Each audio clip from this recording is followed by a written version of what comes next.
Higit isang buwan bago ang Pasko, sumipa ang presyo ng tinapay sa ilang mga bakery. Ayon sa Asosasyon ng Panaderyang Pilipino, tuloy kasing tumataas ang presyo ng mga sangkap sa paggawa ng tinapay. Kahit ang Pinoy Pandesal at Pinoy Tasty, nagbabadya ring tumaas ang presyo.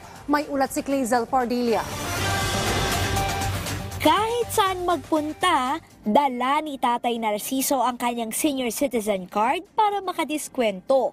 At para nga makatipid, ultimo pagbili ng tinapay, ginagamit niya ito. Importante talaga yung presyo.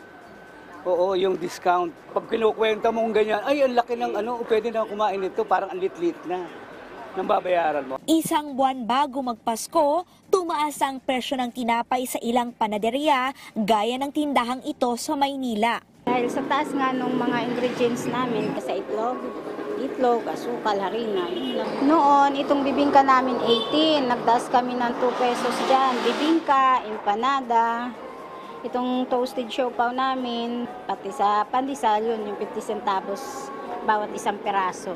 Ayon sa Asosasyon ng Panaderong Pilipino, may ilang bakery pa rin naman na kinakaya pa ang pagsilitang presyo ng sangkap at ginagamit sa paggawa ng tinapay tulad ng itlog, margarina, patatas at LPG. Pero dahil sa laki ng operating cost sa negosyo, posibleng magmahal ang ilang klase ng tinapay na patok tuwing Pasko. Ito yung nagpapahirap sa amin sa ngayon, na ito ang magiging o pwedeng maging sanhi para maggalaw ng presyo ng kanilang mga tinapay. Pagtaas ng tubig, ilaw, rental cost, yung repair ng aming mga equipment, dapat yan nami-maintain properly para kami ay huwag magkaroon ng problema lalo pa sa panahon ng Kapaskuhan. Taya ng grupo, posibleng magtaas ng 30 hanggang 50 pesos ang presyo ng cake, 2 piso sa ensaymada habang 50 sentimo sa potito pandesal. Kaya diskarte ni Rafi na tradisyon na ang paghahanda ng cake tuwing may okasyon. Handa pa rin ma'am, pero di gano'n siyang kalakihan, yung saktuhan lang, ang pamilya lang. Minsan lang naman dumaan sa taon yun yung chaboy na. Hindi naman everyday na gano'n. Sa ngayon, nakapako pa ang presyo ng abot kayang Pinoy Pandesal at Pinoy Tasty.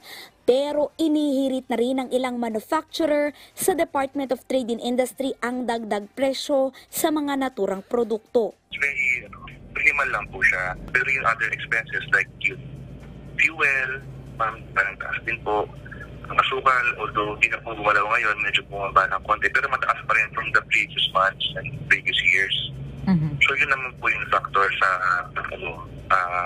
justify po namin sa konting price adjustment. Una nang sinabi ng DTI na pinag-aaralang mabuti ang mga hiling na taas presyo. Pakikiusapan din ang mga kumpanya na maghinay-hinay para maging abot kaya pa rin ang mga bilihin. Clazel Pardilla para sa Bayan.